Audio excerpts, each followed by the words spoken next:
Hi everyone, welcome to Savita ನಿಸು YouTube channel. ನಾನು ನಿಮ್ಮ ಸವಿತಾ. ಈ ವಾರದ ಪೂರ್ತಿ ನಾನು ಸ್ವಲ್ಪ ವೀಡಿಯೋನ ಎಡಿಟಿಂಗ್ ಮಾಡಿ ಹಾಕೋದಕ್ಕೆ ಪುರ್ಸೊತ್ತಾಗಿರಲಿಲ್ಲ, ಬ್ಯುಸಿ ಇದ್ದೆ. ಹಂಗಾಗೋಸ್ಕರ ನಾನು ತಡವಾಗಿ ವಾರದಲ್ಲೆಲ್ಲ ಎಲ್ಲೆಲ್ಲಿ ಹೋದೆ, ಏನೇನು ಮಾಡಿದೆ ಅಂತೆಲ್ಲನೂ ಕೂಡ ಒಂದು ಸಣ್ಣ ಸಣ್ಣ ವೀಡಿಯೋಗಳನ್ನು ಹಾಕೋಣ ಅಂತೇಳ್ಬಿಟ್ಟು ಹಾಕ್ತಾಯಿದ್ದೀನಿ. ವೀಡಿಯೋ ಇಷ್ಟ ಆದರೆ ಲೈಕ್ ಮಾಡಿ, ಶೇರ್ ಮಾಡಿ, ಕಮೆಂಟ್ ಮಾಡಿ.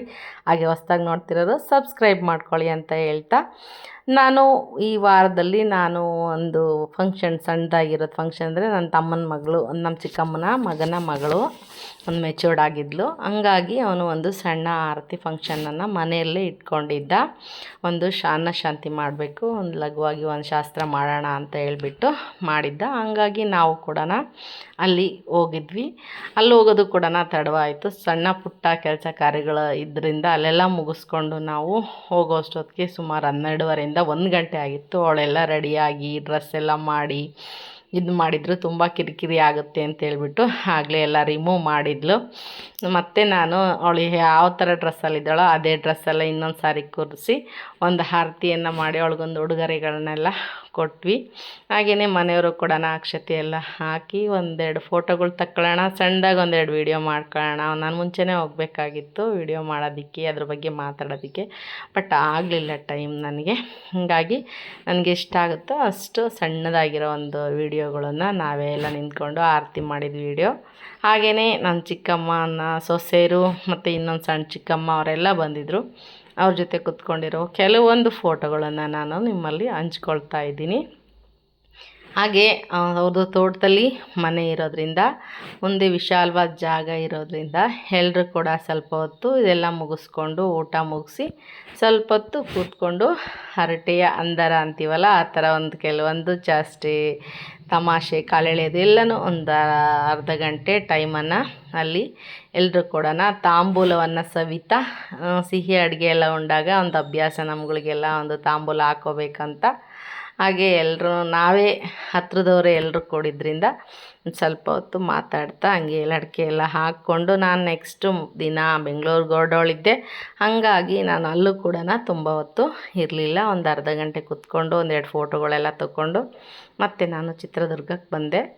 ಮತ್ತು ಚಿತ್ರದುರ್ಗದಿಂದ ನಾನು ಮಾರನೇ ದಿನ ಬೆಳಗಿನ ಜಾವ, ಅಂದರೆ ಅವತ್ತು ಭಾನುವಾರ ಆಗಿತ್ತು, 5:30 6 ಗಂಟೆ ಬಸ್ಸಿ ನಮ್ಮ ಮನೆಯವ್ರು ಇಲ್ಲಿಂದ ನನ್ನೊಬ್ಬಳನ್ನೇ ಹತ್ತಿಸಿದ್ರು. ಮಗಳು ನನಗಲ್ಲಿ ಮೆಜೆಸ್ಟಿಕ್ ಒಳಗೆ ವೆಯ್ಟ್ ಮಾಡಿ ನನ್ನ ಕರ್ಕೊಂಡೋದ್ರು.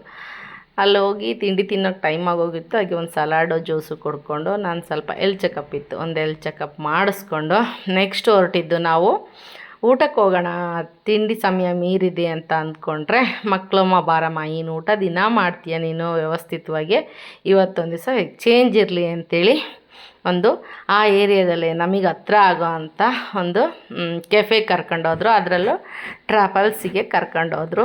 ತುಂಬ ನಾವು ಮನೇಲಿ ಮಾಡೋದಕ್ಕಿಂತ ನಮ್ಮ ಏರಿಯಾಗಳಲ್ಲಿ ಮಾಡೋದಕ್ಕಿಂತ ವಿಶೇಷವಾಗಿರುತ್ತಮ್ಮ ಇಲ್ಲಿ. ಅದು ಒಂದು ನಾವು ಬೆಂಗಳೂರಲ್ಲಿದ್ದೀವಿ, ಅಲ್ಲೇ ಎಲ್ಲ ವಾಸ ಮಾಡ್ತಾಯಿದ್ದೀವಿ ಅಂತ ಅಂದರೆ ಒಂದು ಸರಿನಾದರೂ ನಾವು ಒಂದು ಟ್ರಾವೆಲ್ಸಿಗೆ ಹೋಗಬೇಕು ಅನ್ನೋದು ಒಂದು ಟ್ರೆಂಡ್ ಹೊರಟಿದೆ. ಹಂಗಾಗಿ ಮಕ್ಕಳು ನನಗಲ್ಲಿ ಅನುಕೂಲವಾಗೋ ಅಂಥ ಒಂದು ಏರಿಯಾ ಹತ್ರದಲ್ಲೇ ಆಗ್ತಕ್ಕಂಥ ನಾವು JP ನಗರದಲ್ಲಿರೋ ಕೆಫೆಗೆ ಬಂದ್ವಿ ಟ್ರಾವೆಲ್ಸಿಗೆ. ಅಲ್ಲಿ ಹೋಗಿ ನೋಡಿದ್ರಿ, ಭಾನುವಾರ ಇರೋದ್ರಿಂದ ವೆಯ್ಟಿಂಗ್ ಲಿಸ್ಟು ತುಂಬ ಬ್ಯುಸಿ ಇತ್ತು. ಅದು ಅಂದರೆ ನಮಗೆ ಟೇಬಲ್ ಬುಕ್ ಆಗಿದ್ದು ತುಂಬ ಲೇಟ್ ಆಯಿತು. ಅಂತೂ ಇಂತೂ ನಮಗೊಂದು ಟೇಬಲ್ ಕೂಡ ಬುಕ್ ಆಯಿತು. ನೋಡ್ತಾ ಇರ್ಬೋದು ನೀವು ಎಷ್ಟು ರಶ್ ಆಗಿತ್ತು ಅಂತ ಹೇಳಿದರೆ. ಹಾಗೆ ಮಗನೂ ಕೂಡ ಎಲ್ಲ ಮೆನುನ ಚೆಕ್ ಮಾಡ್ತಾಯಿದ್ದ, ಏನು ಬೇಕು, ಏನು ತಿನ್ನೋಕ್ಕಾಗತ್ತೆ, ಏನು ಇಷ್ಟ ಅಂತ ಹೇಳ್ಬಿಟ್ಟು ಎಲ್ಲನ ಮಾಡ್ತಾಯಿದ್ದ. ಮಗಳೂ ಕೂಡ ಇದು ಬೇಕಾ ಅದು ಬೇಕಾ ಅಂತೆಲ್ಲ ಕೇಳಿ ಕೆಲವೊಂದು ಐಟಮ್ಗಳು ನನಗಿಷ್ಟ ಆದವು, ಅವ್ರಿಗಿಷ್ಟವಾದವು ಅಂಥೇಳಿ ಕೆಲವೊಂದನ್ನು ಆರ್ಡ್ರ್ ಮಾಡಿದರು. ಹಾಗೆಯೇ ಒಂದೊಂದೇ ನಾವು ಅವ್ರು ತಂದು ಕೊಟ್ಟಂಗೆಲ್ಲ ಟೇಸ್ಟ್ ಮಾಡ್ತಾಯಿದ್ವಿ. ಫ್ರೆಶ್ಶಾಗಿ ಬಿಸಿ ಬಿಸಿಯಾಗಿ ಕೊಡ್ತಾಯಿದ್ರು. ಟೇಸ್ಟ್ ಮಾತ್ರ ಸಖತ್ತಾಗಿತ್ತು ಅಂತಲೂ ಕೂಡ ಹೇಳ್ಬೋದು. ಆದರೆ ತುಂಬ ಹೊರತಾಗೂ ಇರುತ್ತೆ. ನಮಗೆ ಹೊಟ್ಟೆ ಫುಲ್ಲು, ಅಂದರೆ ಅಲ್ಲಿ ಕ್ಯಾಲ್ರಿ ಎಲ್ಲನೂ ಮೇಂಟೈನ್ ಮಾಡ್ತಾರೆ. ಅದಕ್ಕೆ ನಾವು ಎಷ್ಟು ಫುಡ್ಡು ಏನು ಅಂಥೇಳಿ ಎಲ್ಲ ಇರೋದ್ರಿಂದನ ಅಲ್ಲಿ ಇಷ್ಟಪಟ್ಟು ಕೂಡ ಹೋಗ್ತಾರೆ. ಹಾಗಾಗಿ ನಾವು ಕೂಡ ಇವತ್ತಲ್ಲಿ ಟ್ರೈ ಮಾಡಿದೆ. ನಾನು ಮಕ್ಕಳೆಲ್ಲ ಹೋಗ್ತಿರ್ತಾರೆ, ಬಟ್ ನನಗೆ ಯಾವಾಗಾದರೂ ಹೋದಾಗ ಒಮ್ಮೆ ಮಾತ್ರ ಹೋಗ್ತಾ ಇರ್ತೀನಿ ಅಷ್ಟೇ. ಎಕ್ಸ್ಪೀರಿಯನ್ಸ್ ಟ್ರಫಲ್ದು ಚೆನ್ನಾಗಿತ್ತು. ನನಗೆ ತುಂಬ ದಿನದಿಂದ ನನ್ನ ಮಕ್ಕಳು ಹೇಳೋರು, ತುಂಬ ಚೆನ್ನಾಗಿರುತ್ತೆ ಪಾಸ್ತಾ, ನೀನು ನಿಮ್ಮ ಮನೇಲಿ ಮಾಡೋದಕ್ಕಿಂತ ನಾನು ಮಾಡ್ಕೊಡೋದಕ್ಕಿಂತನೂ ನೀನು ಟ್ರಫಲ್ಸ್ಗೆ ಹೋಗ್ತಿದ್ರೆ ಎಷ್ಟು ಚೆನ್ನಾಗಿ ಮಾಡಿರ್ತಾರಮ್ಮ, ಒಂದ್ಸರಿ ಟ್ರೈ ಮಾಡ್ಬೇಕು ನೀನು ಅಂತ ಹೇಳೋರು. ಹಾಗಾಗಿ ಇವತ್ತು ಬಂದು ನನ್ನ ಮಕ್ಕಳ ಜೊತೆಗೆ ಟ್ರಫಲ್ಸಲ್ಲಿ ಎಲ್ಲ ಥರನೂ ಟೇಸ್ಟ್ ಮಾಡಿದೆ. ಬರೀ ಪಾಸ್ತಾ ಒಂದೇ ತಿನ್ನಲಿಲ್ಲ, ತುಂಬಾ ಚೆನ್ನಾಗಿತ್ತು. ಒಂದು ಸರ್ತಿ ಇದೆಲ್ಲನೂ ಟ್ರೈ ಮಾಡಬೇಕು ಅಂತ ಅನಿಸುತ್ತೆ. ಮಕ್ಕಳು ಬರೀ ನಾವು ಹೋದರೆ ಅಲ್ಲ, ಅಮ್ಮ ಅಪ್ಪ ಅಂದ್ರೂ ಅಂದರೆ ಪೇರೆಂಟ್ಸ್ಗೂ ಕೂಡ ಇವೆಲ್ಲವೂ ತಿಳಿಸಿರಬೇಕು, ಟೇಸ್ಟ್ ಮಾಡಿಸ್ಬೇಕು, ಕರ್ಕೊಂಡು ಹೋಗ್ಬೇಕು ಅಂತ ಅನ್ನೋದು ಅವ್ರ ಮನಸ್ಸಿಗೆ ಬಂದಿರುತ್ತಲ್ಲ, ಅದೇ ಒಂದು ಖುಷಿ. ಹಾಗೆಯೇ ನಾವು ಅಡ್ಡಾಡ್ತಾ ಮಾಡ್ತಾ ಟೈಮ್ ಆಗೋಗ್ಬಿಡ್ತು. ನನಗೆ 5:30 6 ಗಂಟೆ ಬಸ್ಸಿಗೆ ಹತ್ತಿಸ್ಬೇಕಪ್ಪ ನೀವು ಅಂತ ಹೇಳಿದ್ದೆ. ಹಂಗಾಗಿ ಮಗಳು ಕಳಿಸಿದ್ದ, ಅವ್ನು ಬಂದು ನನ್ನನ್ನು ಬಸ್ಸಿಗೆ ಹತ್ತಿಸ್ದ.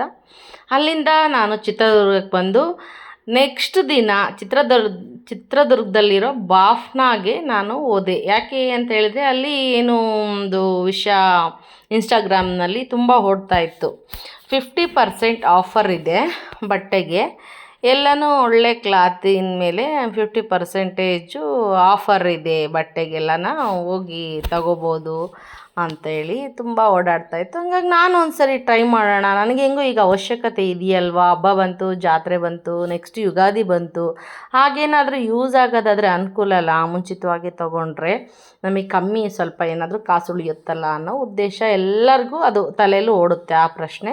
ಹಾಗಾಗಿ ನಾನು ಕೂಡ ಒಂದು ಸರಿ ಟ್ರೈ ಮಾಡೋಣ ಅಂಥೇಳಿ ಹೋದೆ. 11:30ಗೆ ಶಾಪು ಓಪನ್ನು. ಅವಾಗ ಹೋದರೆ ಏನಾದರೂ ಫ್ರೆಶ್ ಆಗಿರುತ್ತೆ ಅಂತೇಳ್ಬಿಟ್ಟು ನಾನು ಸ್ವಲ್ಪ ಅರ್ಲಿಯಾಗಿ ಹೋಗಿ ಕೆಲವೊಂದು ವೀಡಿಯೋಗಳು ಮಾಡ್ಕೊಂಡೆ. ನೋಡಿ ಎಷ್ಟು ಕಾಮಾಗಿ ನೀಟಾಗಿ ಫ್ರೆಶ್ ಆಗಿದೆ ಶಾಪು. ಇನ್ನೊಂದು 10 ನಿಮಿಷ ಎಲ್ಲರೂ ಕಸ್ಟಮರ್ ಒಳಗೆ ಬಿಟ್ಟರು ಅಂದರೆ ಚಿತ್ರಾನ್ನ ಆಗೋಗ್ಬಿಡುತ್ತೆ, ಆ ಥರ ಆಗುತ್ತೆ. ಹಂಗಾಗಿ ನಾನೊಂದು ನೀಟಾಗಿರುವಾಗಲೇ ಒಂದು ವಿಡಿಯೋ ಕೂಡ ತಗೊಂಡೆ. ನೋಡಿ ಎಲ್ಲ ಬ್ಯಾಗೆಲ್ಲ ಏನು ಅವ್ರಿಗೆ ಹತ್ರದಲ್ಲಿರೋರು ಗೊತ್ತಿರೋರು ಮಾಡೋರು ತಮಗಿಷ್ಟವಾದಂಥ ಬಟ್ಟೆಗಳ್ನೆಲ್ಲ ಒಂದು ಬ್ಯಾಗ್ ಹಾಕಿ ಅಲ್ಲಿ ಶೆಲ್ಫ್ ಮೇಲೆ ಇಟ್ಟಿರ್ತಾರೆ, ಬೇಕು ಅಂದಾಗ ಬಿಲ್ ಮಾಡಿಸ್ಕೊಂಡು ಹೋಗ್ತಾರೆ. ಆ ಥರ ಫೆಬ್ರವರಿ 4ರಿಂದ 18ವರೆಗೂ ಇದೆ ಅಂತ ಹೇಳ್ಬಿಟ್ಟು ಒಂದು ಇದೆಲ್ಲ ನೋಡ್ತಾ ಇದ್ದೆ ನಾನು ಸ್ಕ್ರೋಲ್ ಮಾಡಬೇಕಾದ್ರೆ ಇನ್ಸ್ಟಾಗ್ರಾಮಲ್ಲಿ. ಹಾಗಾಗಿ ನಾನು ಕೂಡ ಒಂದು ಸರಿ ನೋಡೋಣ ಅಂತೇಳಿ ಬಂದೆ. ನನಗೆ ಏನು ಬೇಕೋ ಅದನ್ನ ಮಾತ್ರ ತಂದೆ. ತುಂಬ ರಶ್ಶು ಅಲ್ಲಿ, ತುಂಬ ಹೊತ್ತು ಅಲ್ಲಿ ಕೂರೋಕ್ಕಾಗ್ತಾ ಇರಲಿಲ್ಲ, ನಿಂತ್ಕೊಳ್ಳೋಕ್ಕಾಗ್ತಾ ಇರಲಿಲ್ಲ. ಹಾಗಾಗಿ ನಾನು ಕೂಡ ಎಷ್ಟು ಬೇಕೋ ಅಷ್ಟು ಮಾತ್ರ ಒಂದು ಮೀಡಿಯಮ್ಮಾಗಿ ತೊಗೊಂಡು ಬಂದೆ. ಯಾಕೆಂದರೆ ಅನುಕೂಲ ಆಗಂಗಿದ್ರೆ, ಅವಶ್ಯಕತೆ ಇದ್ದರೆ ಮಾತ್ರ ತೊಗೋಬೇಕು. ಈ ಸೀಸನ್ನಲ್ಲಿ ಬಿಸ್ನೆಸ್ ಎಲ್ಲ ಕಮ್ಮಿನೇ ಇರುತ್ತಲ್ವ, ಹಾಗೆ ಹೆಣ್ಮಕ್ಳ ಹತ್ರ ಇರೋ ದುಡ್ಡುಗಳ್ನೆಲ್ಲ ತಗೊಳ್ಳೋ ಅಂತ ಒಂದು ಪ್ಲ್ಯಾನು ಅಂತ ನಾನು ಅಂದ್ಕೊಂಡಿದ್ದೀನಿ. ಇದನ್ನಂತೂ ಕೂಡ ಆವಾಗ ಸರಿದೂಗ್ಸೋಕ್ಕೋಸ್ಕರ ಈ ಥರ ಆಫರ್ ಅಂತ ಹಾಕ್ಬಿಟ್ಟು ಶಾಪ್ಗಳವರು ಸೇಲ್ ಮಾಡ್ತಾರೆ. ಹಂಗಾಗಿ ಅನಿವಾರ್ಯ, ಅವಶ್ಯಕತೆ ಇರೋರು ಆದಷ್ಟು ಸ್ವಲ್ಪ ಯೂಸ್ ಆಗುತ್ತೆ, ಪರ್ಫೆಕ್ಟಾಗಿ ಯೂಸ್ ಆಗುತ್ತೆ ಅಂತ ನಾನು ಕೂಡ ಹೇಳೋಕ್ಕಾಗಲ್ಲ. ನಿಮಗಿಷ್ಟ ಆದರೆ ಹೋಗಿ ಅನುಕೂಲವಾಗಿ ತರ್ರಿ ಅಂತ ಒಂದು ವೀಡಿಯೋ ಮಾಡಬೇಕಾಯ್ತು. ಬಟ್ ನನಗೆ ಅದು ಯೂಸ್ ಅನ್ನಿಸ್ಲಿಲ್ಲ, ಹಂಗಾಗಿ ನಾನು ಪ್ರತ್ಯೇಕವಾಗಿ ಯಾವ ವೀಡಿಯೋನೂ ಮಾಡಲಿಲ್ಲ. ನನಗೆ ಎಷ್ಟು ಬೇಕೋ ಅಷ್ಟನ್ನು ತೊಗೊಂಡು ಬಂದು ನಾನು ಹೋಗಿದ್ದೆ ಅಂತ ಹೇಳೋದಕ್ಕೋಸ್ಕರನ ನಿಮಗೆ ಈ ವಿಷಯನ ಇಲ್ಲಿ ಹೇಳ್ತಾ ಇದ್ದೀನಿ. ಕೆಲವೊಬ್ಬರಿಗೆ ಯೂಸ್ ಆಗಿರ್ಬೋದು, ಕೆಲವೊಬ್ಬರು ಬೈಕೊಂಡಿರ್ಬೋದು, ಕೆಲವೊಬ್ರಿಗೆ ಯೂಸ್ ಆಗದೇನೂ ಕೂಡ ಇರ್ಬೋದು. ನಾನು ಹಂಗೆ ನನಗೆ ಅವಶ್ಯಕತೆ ಇರೋಷ್ಟು ತಂದೆ, ಅಷ್ಟೊಂದೇನು ಬಟ್ಟೆ ಮಕ್ಕಳಿಗೆ ಕ್ವಾಲಿಟಿ ಅಂತ ಅನ್ನಿಸ್ಲಿಲ್ಲ. ಕೆಲವೊಂದು ಇಷ್ಟ ಆಯಿತು, ಕೆಲವೊಂದು ಇಷ್ಟ ಆಗಲಿಲ್ಲ. ಎಕ್ಸ್ಚೇಂಜ್ ಬೇರೆ ಇರಲ್ಲ, ತಂದು ದುಡ್ಡನ್ನು ವೇಸ್ಟ್ ಮಾಡಿಕೊಂಡು ಅವನ್ನ ಯಾರಿಗಾದ್ರೂ ಹಂಚೋಕ್ಕೂ ಆಗೋದಿಲ್ಲ. ಈ ಥರ ಆಗ್ಬಿಡುತ್ತೆ. ಅಲ್ಲಿ ಹಾಕೊಂಡು ನೋಡೋಕೆ ಟ್ರಯಲ್ ಕೂಡ ಇರಲ್ಲ. ಇದು ಎಲ್ಲ ನನಗೇನು ಇಷ್ಟ ಅನ್ನಿಸ್ಲಿಲ್ಲ. ಹಂಗಾಗಿ ನಾನು ಪ್ರತ್ಯೇಕವಾದ ವೀಡಿಯೋನ ಮಾಡಲಿಲ್ಲ. ಇದನ್ನೆಲ್ಲ ಮುಗಿಸ್ಕೊಂಡು ನಾವು ಶಿವರಾತ್ರಿಗೆ ರೆಡಿಯಾಗಿದ್ದು. ನಮ್ಮ ಲೇಔಟಲ್ಲಿ ನಾವು ನಾಗರಿಕಲ್ ಪ್ರತಿಷ್ಠಾನ ಈ ವರ್ಷ ಮಾಡಿದ್ದೀವಿ. ಮಾಡಿದ್ದು ಹಾಗೆ ಬಿಡಬಾರ್ದು, ಅವಾಗವಾಗ ಪೂಜೆಗಳು ನಡೀತಾ ಇರಬೇಕು. ಅಲ್ಲಿ ಇಲ್ಲಿ ಹೋಗೋದಕ್ಕಿಂತ ಮನೆಯಲ್ಲೆಲ್ಲ ಪೂಜೆ ಮುಗಿಸ್ಕೊಂಡು ಫಲಾರ ಎಲ್ಲನ ನಮ್ಮ ನಾಗರಿಕಲ್ ಹತ್ರನೇ ಮಾಡಂತ್ರಿ ಅಂತ ಒಂದು ಗ್ರೂಪ್ ಮಾಡ್ಕೊಂಡಿರ್ತೀವಿ. ಅದರಲ್ಲಿ ಮೆಸೇಜ್ ಎಲ್ಲ ಬಿಟ್ಬಿಟ್ಟು ಅವತ್ತು ಸಂಜೆ 6 ಗಂಟೆಯಿಂದ ಎಲ್ಲ ಹೆಣ್ಮಕ್ಳು ಕೂಡ ಅವ್ರ ಮನೆ ಪೂಜೆಗಳು ಎಲ್ಲ ಮುಗಿಸ್ಕೊಂಡು ಅಲ್ಲಿಗೆ ಎಲ್ಲ ಪ್ರಸಾದಕ್ಕೆ ಅಭಿಷೇಕಕ್ಕೆ ಅಂಥೇಳಿ ಎಲ್ಲರೂ ಕೂಡ ಬಂದಿದ್ದರು. ಹಾಗೆಯೇ ಸ್ವಾಮಿಯವರು ಬರೋದು ಸ್ವಲ್ಪ ಅಂದರೆ ಶಾಸ್ತ್ರದವರು ಬರೋದು, ಶಾಸ್ತ್ರಿಗಳು ಲೇಟ್ ಆಯಿತು ಸ್ವಲ್ಪ. ಹಂಗಾಗಿ ನಾವಲ್ಲಿ ಅಡುಗೆಗಳನ್ನೆಲ್ಲ ನಾವೇ ಎಲ್ಲ ಸೇರಿಕೊಂಡು ಭಟ್ರು ಅಂತ ಏನು ಇಟ್ಟಿರಲಿಲ್ಲ. ಯಾರಿಗೆ ಏನೇನು ಅನಿಸುತ್ತೋ ಅವ್ರವ್ರ ಸೇವೆನ ಮಾಡ್ಕೊತ ಸಣ್ಣದಾಗಿ ಒಂದು ಫಲಾಹಾರ ಮಾಡೋಣ ಅಂತ ಹೇಳ್ಬಿಟ್ಟು ಮಂಡಕ್ಕಿ ತಿಂಡಿ, ಮೆಣಸಿನ್ಕಾಯಿ ಅದನ್ನೆಲ್ಲ ನಾವೆಲ್ಲ ಹೆಣ್ಮಕ್ಳೆಲ್ಲ ಎಲ್ಲರೂ ಕೈ ಜೋಡಿಸಿದ್ದಾರೆ. ಒಬ್ಬೊಬ್ಬರು ಒಂದೊಂದನ್ನು ಮುಟ್ಕೊಂಡು ಎಲ್ಲ ಕೂಡ ಮಾಡ್ತಿದ್ದಾರೆ. ನೋಡ್ರಿ ನಮ್ಮ ಮನೆಯವರು ಕೂಡ ನಾನು ಜಾಲರೆ ವೆಯ್ಟ್ ಇದೆ ಕೊಡ್ರಮ್ಮ, ನಾನೇ ಎಲ್ಲ ಎತ್ತಿ ಕರಿತೀನಿ ಅಂತೇಳಿ ಕೂತ್ಕೊಂಡು ತಮಾಷೆಯಾಗಿ ಮಾತಾಡ್ಕೊತ ಅವತ್ತು ಟೈಮ್ ಹೋಗಿದ್ದೆ ಗೊತ್ತಾಗಲೇ ಇಲ್ಲ.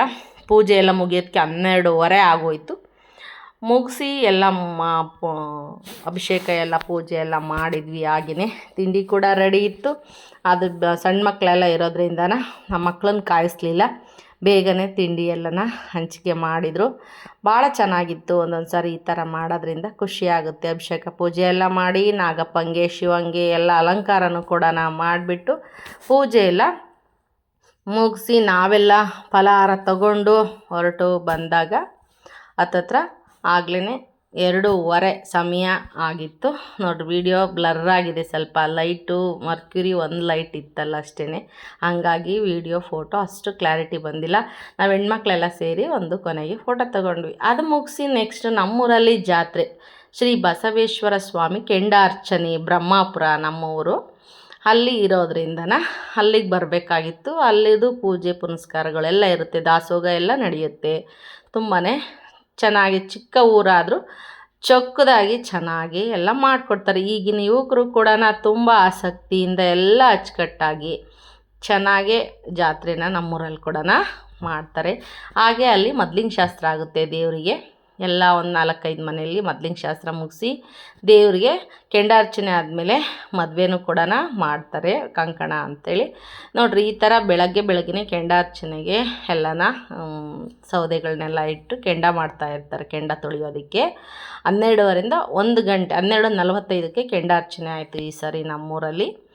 ಈ ಥರ ಮೊದಲೇ ಎಲ್ಲ ಪ್ರೊಸೀಜರ್ ಇರುತ್ತೆ. ದೇವರು ಹೊರಡಿಸೋದು, ಅದನ್ನೆಲ್ಲ ಉತ್ಸವ ಊರು ತುಂಬ ಮಾಡೋದು, ಆಮೇಲೆ ವೀರಗಾಸೆಯವ್ರನ್ನ ಕರೆಸಿರ್ತಾರೆ. ತುಂಬ ಚೆನ್ನಾಗಾಗುತ್ತೆ. ರುದ್ರ ಮತ್ತು ವೀರಭದ್ರ ಅಂಥೇಳಿ ಆ ಥರ ಎಲ್ಲ ಅಲಂಕಾರ ಮಾಡಿಕೊಂಡು ವೀರಗಾಸೆ ನೋಡ್ತಾ ಇದ್ದರೆ ಮೈಯೆಲ್ಲ ರೋಮಾಂಚನ ಅನಿಸುತ್ತೆ.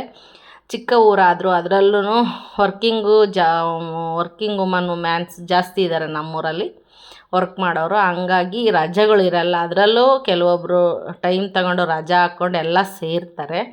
ಈ ಸಾರಿ ಮಂಗಳವಾರ ಬಂದಿದ್ದರಿಂದ ಜನ ಸ್ವಲ್ಪ ಕಮ್ಮಿನೇ ಇತ್ತು. ಅದರಲ್ಲೂ SLC PUC ಅವ್ರ ಎಕ್ಸಾಮ್ಗಳು ಈಗ SLC ಅವ್ರು ಆಲ್ರೆಡಿ ಶುರುವಾಗ್ಬಿಟ್ಟಿದೆಯಲ್ಲ, ಹಂಗಾಗಿ ಸ್ವಲ್ಪ ಜನಸಂಖ್ಯೆ ಕಮ್ಮಿನೇ ಇತ್ತು ಅಂತ ಹೇಳ್ಬೋದು. ಆದರೆ ಜಾತ್ರೆ ಸುಲಲಿತವಾಗಿ ಸುಗಮವಾಗಿ ತುಂಬ ಚೆನ್ನಾಗಿಯೇ ನಡೆದು ಬಂತು. ಎಲ್ಲ ಚೆನ್ನಾಗಿ ನಡೆಸ್ಕೊಟ್ರು. ಊರಿನವರು ಬಂದವರು ಎಲ್ಲನ ಪ್ರಶಾಂತತೆಯಿಂದ ತುಂಬ ಚೆನ್ನಾಗಿ ನಡೀತು ನಮ್ಮೂರ ಜಾತ್ರೆ. ಹಾಗೆ ಇದೆಲ್ಲ ಆದ ನಂತರ ದಾಸೋಹ ಸೇವೆನೂ ಇರುತ್ತೆ, ಅದು ಕೂಡ ತುಂಬ ಚೆನ್ನಾಗಿತ್ತು. ರಾತ್ರಿ ಆದಮೇಲೆ 10 ಗಂಟೆ ನಂತರ ಒಂದು ಹೂವಿನ ಪಲ್ಲಕ್ಕಿ ಉತ್ಸವವನ್ನು ಕೂಡ ತುಂಬ ಚೆನ್ನಾಗಿ ಮಾಡಿ ಊರಿನ ಬೀದಿಗಳೆಲ್ಲ ಮೆರವಣಿಗೆ ಮಾಡ್ತಾರೆ. ಅದಾದೆಲ್ಲ ನಂತರ ನಾನು ಅವತ್ತಿ ತೆಗೆದಂಥ ಕೆಲವೊಂದು ಪಿಕ್ಚರು ಫೋಟೋಗಳ್ನು ಕೂಡ ಹಾಕಿದ್ದೀನಿ. ಇದಾಗಿತ್ತು ನನ್ನ ಈ ವಾರದ ವಿಡಿಯೋಗಳು ಅಥವಾ ವ್ಲಾಗ್ ಅಂತಲೂ ಕೂಡ ಹೇಳ್ಬೋದು. ಇಷ್ಟ ಆದರೆ ಒಂದು ಕಮೆಂಟ್ ಮಾಡಿ. ಹಾಗೆಯೇ ನೆಕ್ಸ್ಟ್ ವಿಡಿಯೋದಲ್ಲಿ ನಾನು ನಿಮ್ಮ ಜೊತೆ ಸಿಗ್ತೀನಿ. ಬಾಯ್, ಮತ್ತೆ ಸಿಗೋಣ.